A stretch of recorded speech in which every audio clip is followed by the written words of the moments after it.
கண்ணியத்திற்குரிய அல்லாஹ்வின் நல்லடியார்களே, அல்லாஹ்வுடைய கிருபையாலே நமது வாழ்க்கையிலே இன்னும் ஒரு ரமதானை அடைகிற ஒரு வாய்ப்பினை அல்லாஹ் நமக்கெல்லாம் வழங்கியிருக்கிறார். ரமதானுடைய பாக்கியங்களை பெற்ற கூட்டத்திலே அல்லாஹ் நம்மை எல்லாம் சேர்த்தருள்வானாக. ரமதானை அடைந்தும் பாவங்கள் மன்னிக்க பெறாத துர்பாக்கிய கூட்டத்திலிருந்து அல்லாஹ் நம்மை பாதுகாப்பானாக. அன்பிற்குரியவர்களே, ரமதானுடைய மாதம் எத்தகைய சிறப்பிற்குரிய மாதம்!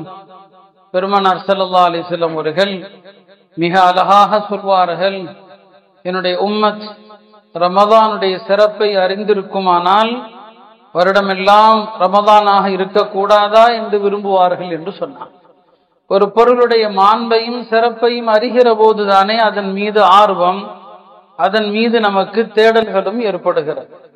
இப்ப ரமதானுடைய உண்மையான மகத்துவத்தை நாம் விளங்கி இருக்கிறோமா என்பது சந்தேகமாக இருக்கிறது. ரமதான் பொருட்கள் வாங்குவதற்குரிய மாதம் அல்ல. ரமதானில் ஊரில் உள்ள மண்டபங்கள் எல்லாம் மூடப்பட வேண்டும். உண்மையாக சொல்வதென்றால் அது பொருட்களுடைய விளம்பரத்திற்கான மாதம் அல்ல, பொருட்கள் வாங்குவதற்கான மாதமும் அல்ல. அந்த மாதத்தை நாம் அப்படியான ஒரு மாதமாகத்தான் பெரும்பாலான மக்கள் பார்க்கிறாங்க. ரமதான் ஒரு சுமையாகவும் பலருக்கும் தெரிகிறது. காரணம், ரமதானுடைய செலவுகள் எல்லாம் வரும்போது. அருமையானவர்களே, இந்த பார்வைகளில் இருந்தெல்லாம் விலகி ரமதான் ஒரு முழுக்க ஒரு ஆன்மீக மனம் கமழுகிற ஒரு மாதம். ரமதான அந்த ஒரே கோணத்துலதான் பார்க்கணும். இது ஒரு ஆன்மீக மாதம். இந்த மாதம் பிறந்ததிலிருந்து ஈதுடைய பிறை தெரிகிற வரை நமது உள்ளத்தில் ஆன்மீகம் தவிர வேறு எந்த சிந்தனையும் வராதிருக்குமானால் ரமதானை நாம் பயனுள்ளதாக ஆக்கி கொண்டோம் என்று பொருள். வேற எந்த சிந்தனையும் வரக்கூடாது. ஏன்னா நீங்கள் ஹதீசுகள்ல பார்க்கிறீங்க, வாசிக்கப்படுறத கேட்கிறீங்க. இந்த மாதம் வரும்போது வானலோகம் அதற்காக புதுப்பிக்கப்படுது, சொர்க்கம் புதுப்பிக்கப்படுது இல்லையா? ரமதானுடைய வருகைக்காக சொர்க்கம் புதுப்பிக்கப்படுது. நாம வீட்டுல ஒரு நிக்காக வருது, ஒரு கல்யாணம் வருது, விசேஷம் வருதுன்னு சொன்னா வீட்டை புதுப்பிக்கிறோம். வீட்டுல ஒட்டடை எடுக்கிறோம், அழுக்கை எல்லாம் துடைக்கிறோம், வெள்ளை அடிக்கிறோம், பெயிண்ட் அடிக்கிறோம். இதையெல்லாம் நம்ம செய்யறோம். சில ஊர்கள் அந்த பழக்கம் இருக்குது. நான் இங்க நினைவுபடுத்திக் கொள்கிறேன். எங்க ஊர்ல ரமதானுடைய வருகைக்கு முன்னால ஷாபான்ல எல்லா பள்ளிவாசலிலும் ஒயிட் வாஷ் பண்ணுவாங்க, ஹவுத சுத்தம் பண்ணுவாங்க. வருஷத்துக்கு ஒரு முறை அது கட்டாயமா நடக்கும்.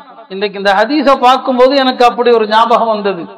சொர்க்கம் புதுப்பிக்கப்படுகிறது, ஒருவேளை அதை வச்சுதான் இதை செய்யறாங்களோன்னு சொல்லி தென் மாவட்டங்கள்ல பல பள்ளிகள்ல அதை பார்க்க முடியும். ரமதானுக்கு முன்னாலேயே பள்ளி எல்லாம் அலங்கரிச்சிருவாங்க. அவ சொர்க்கம் அலங்கரிக்கப்படுகிறது அல்லவா ரமதான்ல. இப்ப நம்ம வீட்டை ஒரு விசேஷத்திற்காக அலங்கரிக்கிறோம். அல்லாஹ் சொர்க்கத்தில் வரக்கூடிய மக்களுக்காக இந்த மாதத்துல சொர்க்கத்தை அல்லாஹ் அலங்கரிக்கிறான்.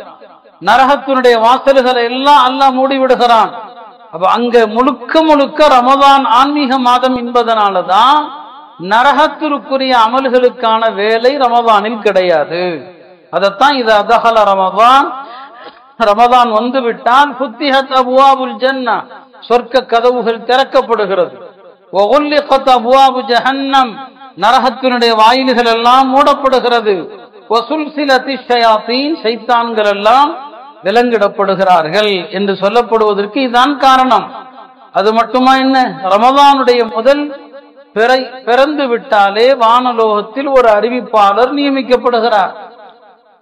ஒவ்வொரு நாளும் அவர் கூவி அழைத்துக் கொண்டிருக்கிறார், யா பாகியல் கைரி அக்பில் வ யா பாகிய ஷர்ரி அக்ஸிர். நாம் அந்த அழைப்பாளரை எந்த அளவுக்கு மரியாதை செய்கிறோம் அல்லது இழிவுபடுத்துகிறோம் என்று யோசித்து பாருங்கள். அல்லாஹ் ஒரு அழைப்பாளர் அனுப்புறான். அவர் வானத்திலிருந்து அழைக்கிறார், யா பாகியல் கைர், நன்மையை தேடுகிற மக்களே, அக்பில், ரமதான் வந்து விட்டது, நீ நிறைய நல்லறங்கள் செய்ய முன்வாருங்கள், நிறைய நன்மைகளை செய்ய முன்வாருங்கள்.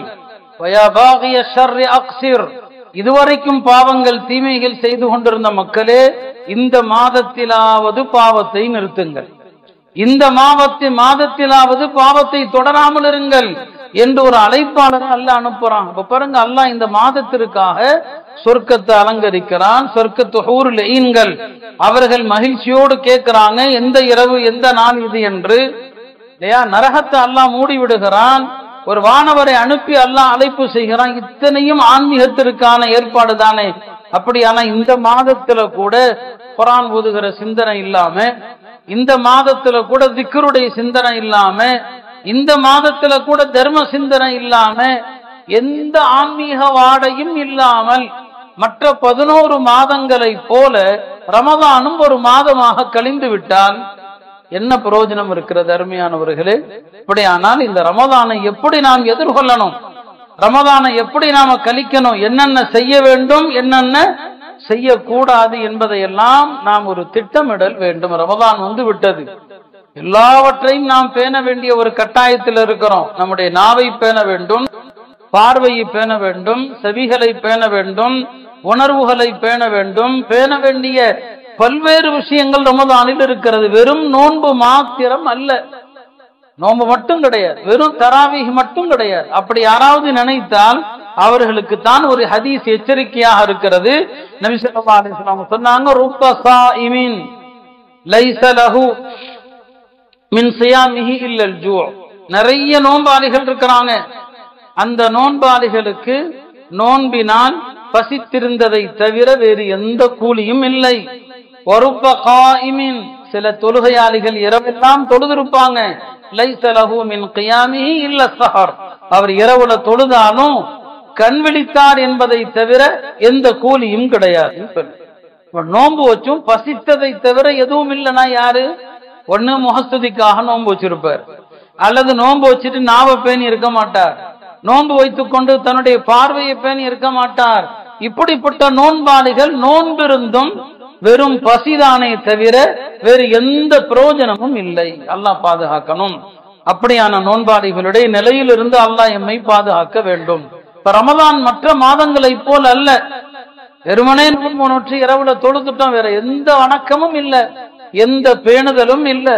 ரமதானிலே கட்டுப்படுத்த வேண்டிய எதையும் கட்டுப்படுத்தாதவர்கள் கை செய்ததற்குரியவர்கள். நபி ஸல்லல்லாஹு அலைஹி வஸல்லம் அவர்களிடத்துல ஒரு ரமலானுடைய மாதத்துல 2 பெண்கள் குறித்து சொல்லப்படுது. யா ரசூலல்லாஹ், இந்த 2 பெண்கள் நோன்பு நோற்றிருந்தாங்க, திடீரென்று அவர்கள் தாகத்தினால் மயக்கமுற்று மரண நிலைக்கு சென்று விட்டார்கள் அப்படின்னு சொல்லி நபி ஸல்லல்லாஹு அலைஹி வஸல்லம் அவங்க அமைதியாக இருந்தாங்க.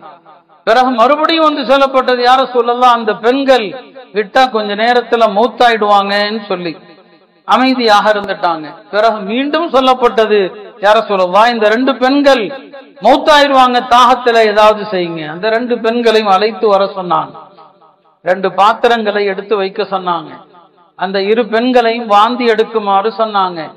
2 பெண்களும் மாமிசமாக இரத்தமாக தீல் தலமாக வாந்தி எடுத்தாங்க. பாத்திரத்துல பாதி நிரம்பிடுச்சு. சொன்னாங்க, இந்த 2 பெண்களும் அல்லாஹ் ஹலாலாக்கிய அந்த விஷயத்துல நோன்ப கடைபிடிச்சாங்க. சாப்பாட்டை அல்லாஹ் ஹலாலாக்கி இருக்கிறான், அதை விட்டும் கடைபிடிச்சு நோன்பு இருந்தாங்க இல்லையா? அதை விட்டும் அல்லாஹ் நோன்பு இருந்தாங்க. ஆனா அல்லாஹ் ஹராமாக்கியதிலிருந்து இவர்கள் நோன்பை கடைபிடிக்கல. இவர்கள் நோன்பு வைத்துக் கொண்டு இவர்கள் புறம் பேசி கொண்டிருந்தார்கள். நோன்பு வைத்துக் கொண்டு மனித மாமிசத்தை சாப்பிட்டு கொண்டிருந்தாங்க. அதனாலதான் இந்த நிலை. வாந்தி எடுத்தா வாந்தி எல்லாம் மாமிசமாக ரத்தமாக சீல் சலமாக வருது. அருமையானவர்களே, ரமதான்ல தயவு செய்து புறம் பேசாதீங்க, யாரையும் இழிவாக பேசாதீங்க. ஒரு பெண்மணிக்கு நபி ஸல்லல்லாஹு அலைஹி வஸல்லம் ஒரு நாள் என்ன செய்யறாங்க, விருந்து கூப்பிடுறாங்க. பெண்களையும் விருந்துக்கு அழைக்கலாம், கூப்பிடுறாங்க. நபி ஸல்லல்லாஹு அலைஹி வஸல்லம் அந்தமா சொல்லுது, நான் நோன்பு வச்சிருக்கிறேன்னு சொல்லி, நஃபிலான நோன்பு வச்சிருக்கு. பெருமானார் சொன்னாங்க, இல்ல நீ போய் சொல்ற, நோன்பு வைக்கலன்னு சொல்லிட்டு. அந்தமா விலங்குல ஏன் எப்படி சொன்னாங்க? 2வது நாளும் கூப்பிட்டாங்க பெருமானார் ஸல்லல்லாஹு அலைஹி வஸல்லம், அந்த அம்மாவை எங்க வீட்டுக்கு சாப்பிட வாங்க, நான் நோன்பு வச்சிருக்கிறேன். இல்ல நீ நோன்பு வைக்கல, பொய் சொல்றேன்னு சொல்லி. 3வது நாளும் சொன்னாங்க, வா ஏதாவது சாப்பிட வாங்கன்னு சொல்லி, நான் நோன்பு வச்சிருக்கிறேன்னு சொல்லுச்சு. பெருமானார் சொன்னாங்க, இன்னைக்குதான் நீ நோன்பு வச்சிருக்கிறேன்னு சொன்னாங்க. முதல் 2 நாளுமே அந்த பெண்மணி நோன்பு வைத்துக் கொண்டு தகாத வார்த்தைகளை பேசினார். நபி ஸல்லல்லாஹு அலைஹி வஸல்லம் சொன்னாங்க, நீ நோன்பே வைக்கலன்னு சொல்லிட்டாங்க. 3வது நாள் நோன்பு வைத்துக் கொண்டு எந்த தகாத வார்த்தையும் பேசவில்லை. இன்னைக்கு தான் நீ நோன்பு வச்சிருக்கிறேன்னு சொன்னான். அருமையானவர்களே, நோன்பு சாதாரண வணக்கம் அல்ல. உங்கள் வாயிலிருந்து வரக்கூடிய தகாத சொற்களால நோன்புனுடைய அத்தனை பலாபலன்களும் செத்து போயிடும். அப்படியானா நோன்புல வியாபாரம் வாங்க விற்க இதெல்லாம் நடந்தா நோன்பு எப்படி சீராக இருக்க முடியும் இல்லையா? தாய்மார்கள் எல்லாம் ரமதானுடைய காலத்தை பூரா பொருட்கள் வாங்குவதில் மண்டபங்களை தான் சூழ்ந்து நிக்கிறான். ரமதானுடைய அருமையை விளங்காம, ரமதானுடைய கண்ணியத்தை விளங்காம ரமதானுடைய நேரங்களை வீணாக்கி கொண்டிருக்கிறாங்க. இத்தகையவர்களுக்கு தான் பெருமனார் ஸல்லல்லாஹு அலைஹி வஸல்லம் அவர்கள் கடுமையாக எச்சரிக்கை செஞ்சாங்க. அருமையானவர்களே, ரமதானுடைய நோன்பு ஒரு கட்டாயமான நோன்பு. நம்மில் பலர் நோன்பு நோற்காதவர்களும் இருக்கிறார். அதுதான் பல ஆச்சரியமாக இருக்கிறது. நோன்பு ரமதான் மாதத்துல சில பேர் விட அனுமதி இருக்கு மார்க்கத்துல. பின்னால அவங்க கலா செய்யணும். முசாஃபிர் ஒரு பயணத்தில் இருப்பவர் நோன்பை விடலாம், பின்னால கலா செய்யணும். ஆனா பயணத்துல நோன்பு நோற்பதுதான் நல்லது. நபி ஸல்லல்லாஹு அலைஹி வஸல்லம் அவங்களும் பல பயணங்கள் ரமதான்ல செஞ்சிருக்கிறாங்க, அதிகமா நோன்பு நோற்றாங்க. சஹாபாக்களும் அப்படிதான். ரமதான்ல பயணம் செய்தாலும் நோன்பு அடையாத்தான் இருப்பாங்க, நோன்பை விடுறது கம்மி. ஆனா குர்ஆன் அனுமதிக்குது பயணத்துல நோன்பை விடலாம். ரமதானுடைய மாதத்துல கர்ப்பிணி பெண்கள் நோன்பை விடலாம், கஷ்டமா இருந்தா விடலாம். ஆனா பின்னால கதா இருக்குது.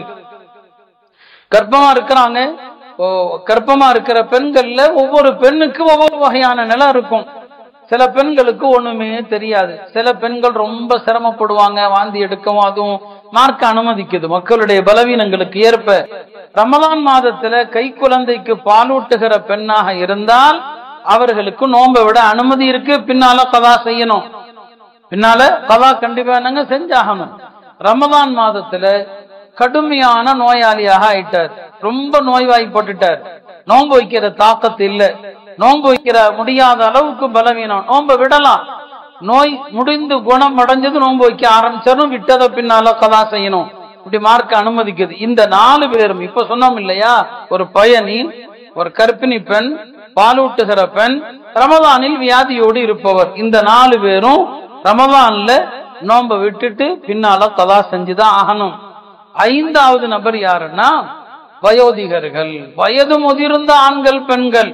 நோன்பு வைக்கிற சக்தியே இல்ல, முதுமையின் உச்சகட்டம், முதுமையினுடைய உச்சகட்டமான முதுமை, எந்த தாக்கத்தும் பலமும் உடல்ல கிடையாது. இவங்களுடைய சட்டம் என்ன? இவங்களுக்கு நோன்பு கடமை இல்லை, நோன்புக்கு பதிலாக இவர்கள் தினமும் உணவளிக்க வேண்டும்.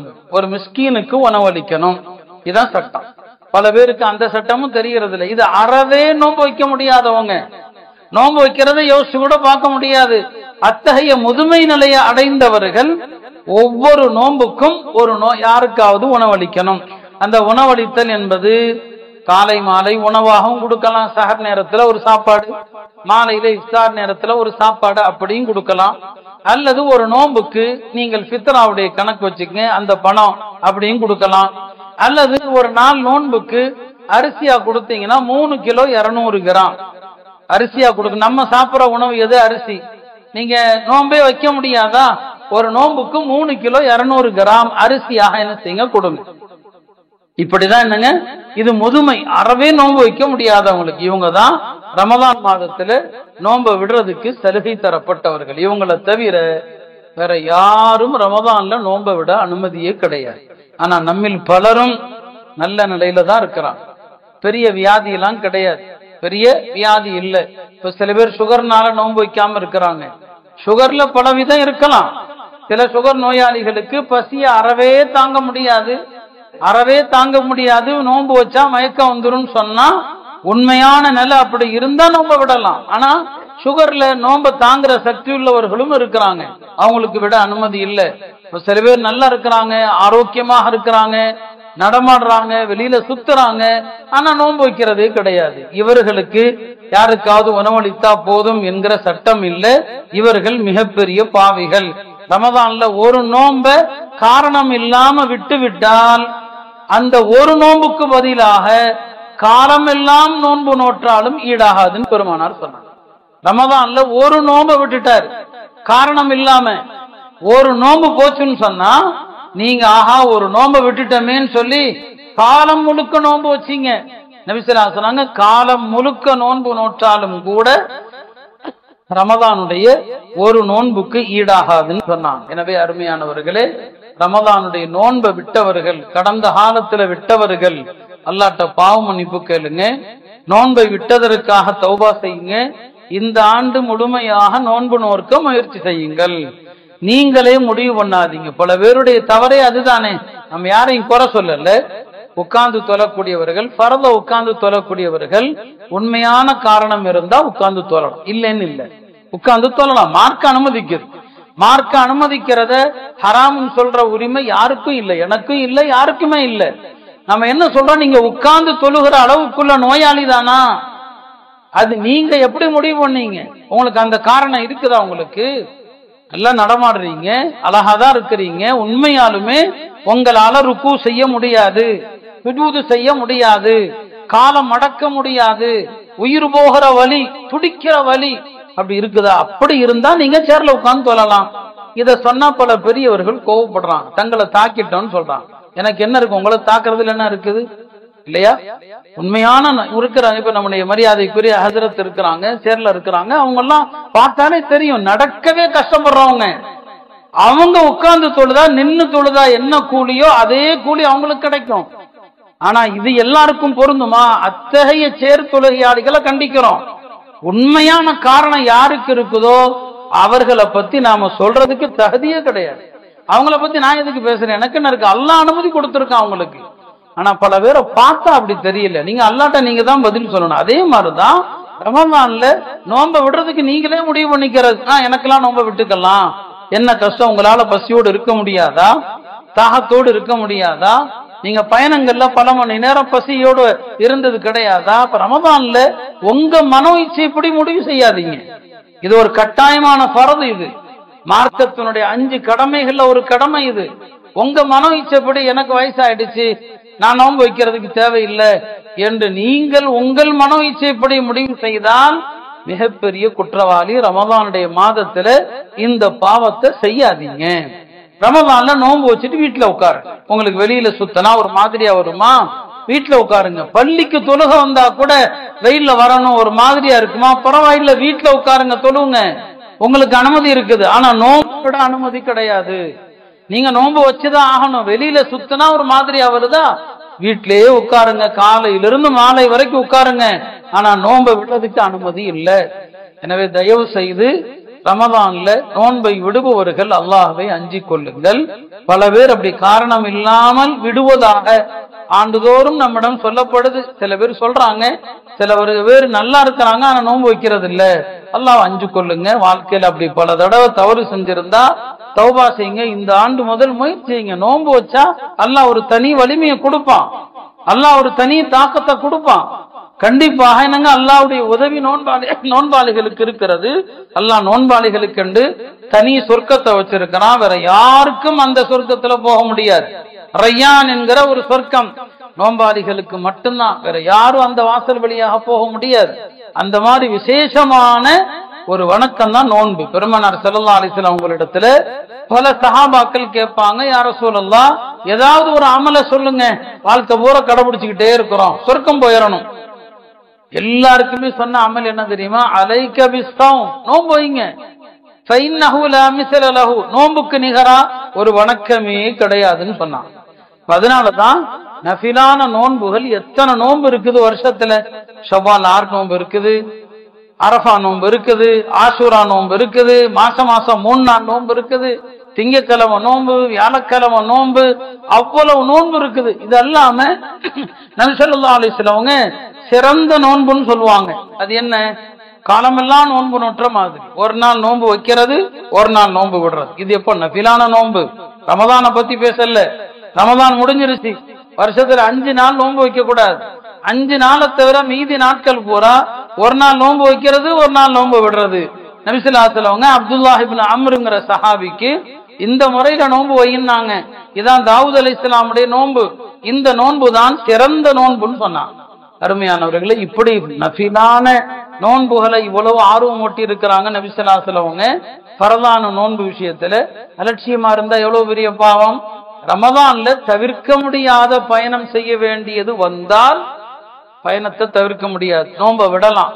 ஆனா அதே நேரத்துல பயணங்களை ரமதான்ல தவிர்க்கணும். பயணத்தை தவிர்த்திருங்க ரமதான்ல, நோன்பை தயவு செய்து விட்டுற வேண்டாம். அல்லாஹ் திருமறையில சொல்வாம அந்த சூமு கைருல் லக்கும், நீங்க நோன்பு வைக்கிறதா நல்லது, இன் குந்தும் தாலமூன். இன்னைக்கு நோன்புனால எவ்வளவு ஆரோக்கியம் இருக்குது என்றெல்லாம் மருத்துவ ரீதியா சொல்றாங்க. நாம அதுக்காண்டி நோன்பு வைக்க கூடாது. நோன்பு வச்சா உடல் ஆரோக்கியம், நோன்பு வச்சா வெயிட் குறையும், இந்த எண்ணம் இருந்தா நன்மை கிடைக்காது. அது தன்னை போல கிடைக்கட்டும், அது வேறு விஷயம். ஆனா நம்முடைய நீயத்து அதுவா இருக்கக்கூடாது.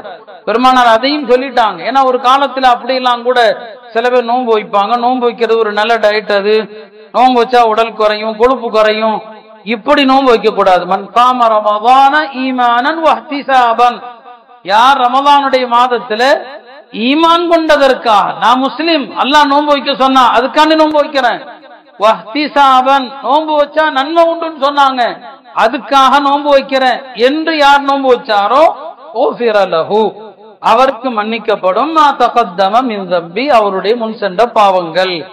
வெயிட் குறையலாம், அது தன்னை போல நடக்கும். கொழுப்பு குறையலாம், தன்னை போல நடக்கும். பல வியாதிகள் குறையலாம், தன்னை போல நடக்கட்டும். நீங்க நோன்பு வைக்கிறது அதுக்காண்டியா இருக்கக்கூடாது. இன்னும் சில பேர் அப்படி கூட சொல்லுவாங்க. சில பேர் என்ன சொல்லுவாங்கன்னா, எனக்கு பொதுவாவே பசிக்கிறதே இல்லை, அதுக்கு நோன்பு வச்சுட்டு போயிடுறேன்.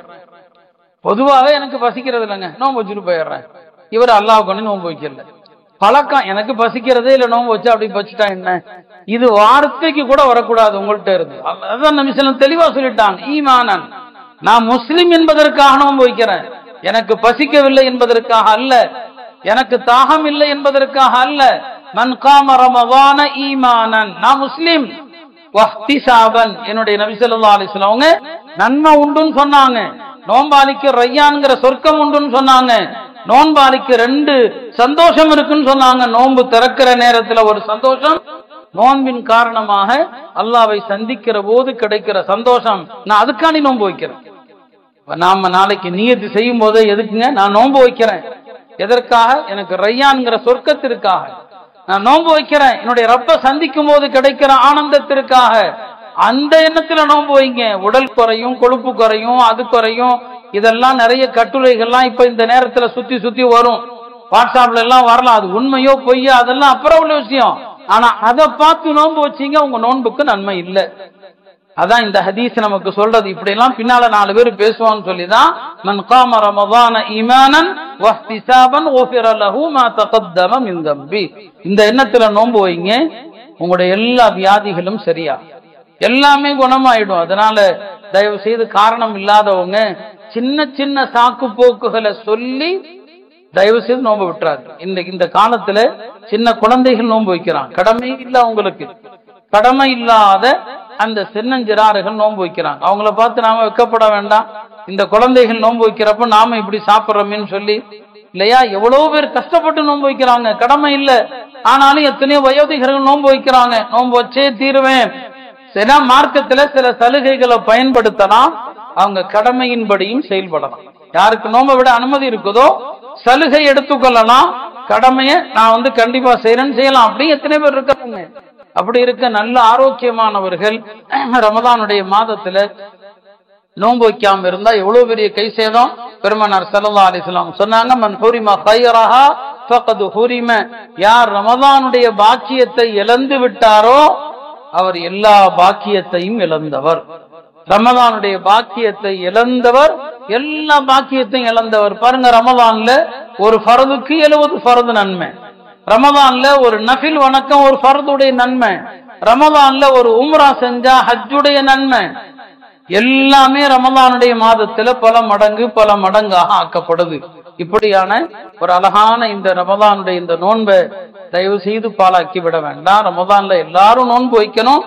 ரமதான்ல நான் சொன்னது போல வெறும் நோன்பு, வெறும் தராவிஹ் மட்டும் அல்ல. ரமதானுடைய மாதம் குர்ஆனுடைய மாதம். அல்லாஹ்விடத்துல நாளை மறுமையில பரிந்துரை செய்கிற அமல்கள் நிறைய இருக்கு. நிறைய அமல் பரிந்துரை. பெருமானார் ஸல்லல்லாஹு அலைஹி வஸல்லம் சொன்னாங்க, பரிந்துரை செய்யக்கூடிய அமல்களில் குர்ஆனை விட சிறந்த அமல் எதுவுமே கிடையாது. குர்ஆனை விட சிறந்த அமல் எதுவுமே இல்லை. இன்னொரு ஹதீஸ்ல சொன்னாங்க, நபிமார்களுடைய பரிந்துரையை விட, மலக்குமார்களுடைய பரிந்துரையை விட குர்ஆனுடைய பரிந்துரை தான் சிறந்ததுன்னு சொன்னாங்க. இப்போ ரமதானுடைய மாதத்திலையும் குர்ஆனை எடுத்து பார்க்கலன்னா எவ்வளவு பெரிய கைசேதம். மற்ற காலங்களிலும் குர்ஆனுடைய தொடர்பு இல்லை, ரமதானிலும் குர்ஆனுடைய தொடர்பு இல்லை. ரமதானிலாவது குர்ஆன் ஓதுங்க. ஒரு நாளைக்கு எத்தனை ஜுசு ஓதுறீங்களோ அத்தனை கத்தும் முடியும். ஒரு ஜுசு ஓதுனா ஒரு குர்ஆன், 2 ஜுசு ஓதுனா 2 குர்ஆன், 3 ஜுசு ஓதுனா 3 குர்ஆன். ஒரு நாளைக்கு எத்தனை ஜுசு ஓதுறீங்களோ ஒரு மாசத்துல அத்தனை கத்தும் முடியும். 5 ஜுசு ஓதுனா மாசம் 5 கத்தும் முடியும். அதனால ரமதானுடைய மாதம் குர்ஆனுடைய மாதம். இந்த மாதத்துல ஜிப்ரீல் அலைஹிஸ்ஸலாம் பெருமானார் இடத்துல வருவாங்க. ஒவ்வொரு ரமதானிலும் நபி ஸல்லல்லாஹு அலைஹி வஸல்லம் அவங்கள்ட்ட ஜிப்ரீல் வருவாங்க, தினசரி வருவாங்க. நாம தராவீஹ் தொழுகிறோமே, தராவீஹ்ல குர்ஆன் ஓதுறோம் இல்லையா, அதுக்கான அடிப்படை ஆதாரம் இதுதான். வருஷம் முழுக்க பெருமானாருக்கு குர்ஆன் கொஞ்சம் கொஞ்சமா இறங்கும், தேவைகளுக்கு ஏற்ப இறங்கும், சந்தர்ப்பங்களுக்கு ஏற்ப இறங்கும். சூறாக்கள் தர்த்தீபாலாம் இறங்காது, பக்ரா ஆல இம்ரான்லாம் வராது. பல சூறாக்கள்ல பல்வேறு வசனங்கள் மாறி மாறி வரும். அந்த ஆயத்துகள் இறங்க இறங்க பெருமானாருக்கு அருகிலேயே வகையை எழுதக்கூடியவர்கள் இருப்பாங்க. அந்த வகையை எழுதக்கூடியவர்களிடத்துல இந்த வசனத்தை இந்த சூறால இந்த ஆயத்திற்கு பிறகு எழுதுங்கள், இந்த ஆயத்தை இந்த சூறால எழுது, இந்த ஆயத்துக்கு பிறகு எழுது என்று நபி ஸல்லல்லாஹு அலைஹி வஸல்லம் சொல்லுவாங்க. இப்படியேதான் குர்ஆன் இறங்குச்சு. இப்படி வருஷம் முழுக்க 11 மாதங்களும் குர்ஆன் பல ஆயத்துகளா இறங்கும், பல சூறாக்கள்ல வைக்கப்படும். ரமதான்ல ஜிப்ரீல் அலைஹிஸ்ஸலாம் வந்து பெருமானாரிடம் அந்த ஆண்டு முழுக்க 11 மாதங்களும் அருளப்பட்ட மொத்த குர்ஆன் இருக்கு இல்லையா, அதையெல்லாம் ஜிப்ரீல் அலைஹிஸ்ஸலாம் மொத்தமா ஓத சொல்லுவாங்க. யார? பெருமானாரு. எந்த வருஷம் நபி ஸல்லல்லாஹு அலைஹி வஸல்லம் மௌத்தாகிறாங்களோ மரணிக்கிறாங்களோ அந்த ஆண்டு வருஷம் வருஷம் ஒரு தடவை தான் ஓதுவாங்க. அந்த இறக்க போகிற அந்த வருடம் ரமதானுடைய மாதத்துல 2 தடவை குர்ஆன் ஓதி காட்டப்பட்டது, 2 முறை குர்ஆன் திலாவத் செய்யப்பட்டது. இப்ப ரமதானுடைய மாதம் குர்ஆனுடைய மாதம். அல்லாஹ் இந்த மாதத்தை அப்படித்தானே அறிமுகப்படுத்துகிறான். ரமதான்ல கூட குர்ஆன் இல்லைன்னு சொன்னா நம்முடைய வாழ்க்கையில குர்ஆனுக்கு என்ன சம்பந்தம் இருக்கு அருமையானவர்களே? எனவே ரமதான்ல எல்லாமலும் இருக்கணும், தர்மம் இருக்கணும். பெருமானார் ஸல்லல்லாஹு அலைஹி வஸல்லம் அவங்களை பத்தி இப்னு அப்பாஸ் சொல்லுவாங்க, பெருமானார் எவ்வளவு பெரிய கொடை வல்லல்னு சொன்னா, வீசக்கூடிய காற்றை விட கான அஜ்வத மினர் ரீஹில் முர்ஸலா, வீசும் காற்றை விட கொடை வல்லல். வீசும் காற்றை விட கொடை வல்லல்னா என்ன அர்த்தம்? காத்து எதையுமே தனக்குன்னு வச்சிருக்காது இல்லையா.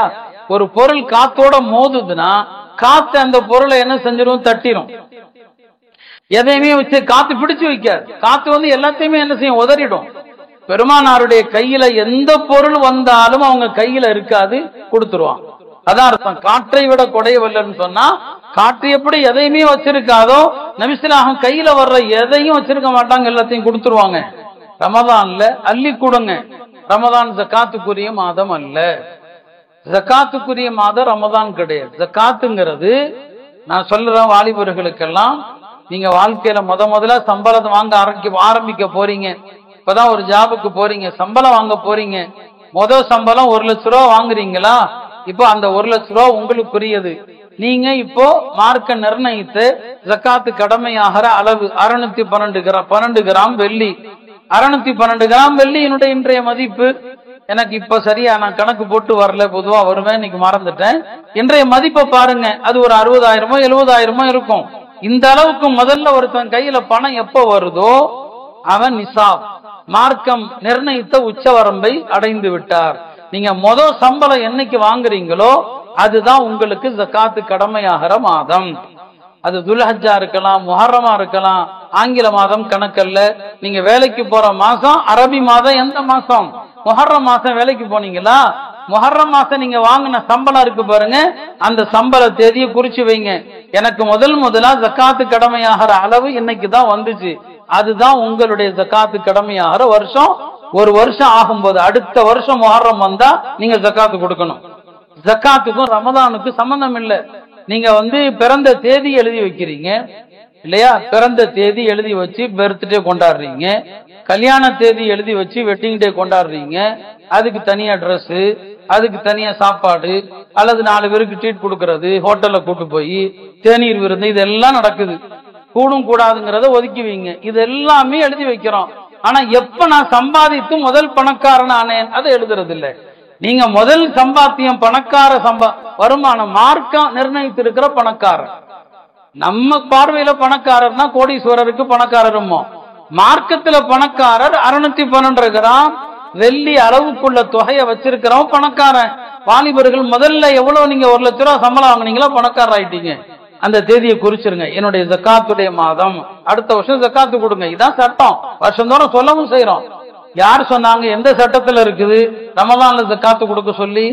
ஜக்காத்து கடமையாகிறது முஹர்ரம்னா, முஹர்ரம்ல ஜக்காத்து கொடுக்காம ரமலான் வரைக்கும் நீங்க பிற்படுத்தினீங்கன்னா 8 மாசம் பிற்படுத்தினா பாவியா போயிடுவீங்க. அதனால ரமலான்ல நான் சொல்ல வந்தது, கடமையான தர்மம் கொடுக்காதீங்க, உபரியான தர்மங்கள் கொடுங்க. நஃபிலான சதகாக்கள் கொடுங்க. நஃபிலான தர்மங்களை அள்ளி அள்ளி கொடுங்க.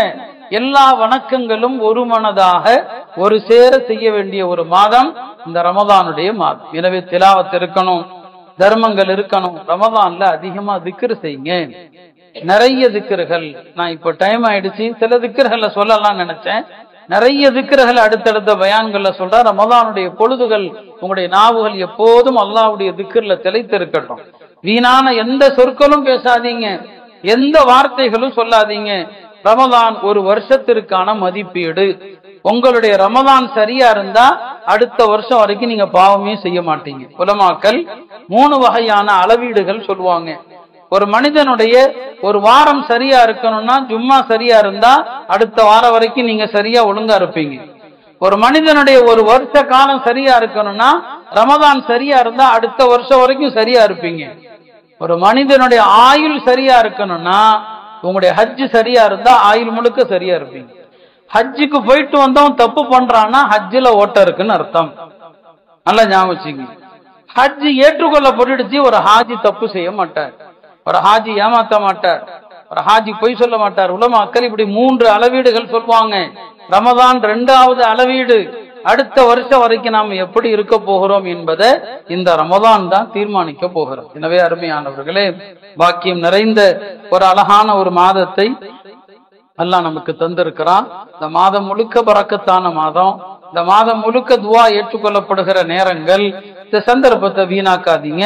நான் ஏற்கனவே சொல்லி இருக்கிறேன், மனிதன் உண்ணுகிற உணவுகள்ல 3 உணவுகளுக்கு கேள்வி கணக்கு இல்லை. சஹர் உணவுக்கு கேள்வி இல்லை, இஃப்தார் உணவுக்கு கேள்வி இல்லை, விருந்தினர்களோடு சாப்பிடுகிற உணவுக்கு கேள்வி கணக்கு. சஹர் உணவுக்கு கேள்வி இல்லை. பெருமானார் சொல்லுவாங்க, தஸஹரு ஃபஇன்ன ஃபி ஸுஹூரி பரக்கா. சஹர் சாப்பிடுங்கள், சஹர்ல பரக்கத்து இருக்குதுன்னு சொன்னாங்க. சஹர் சாப்பிடணும், கொஞ்சமாவது சாப்பிடணும்.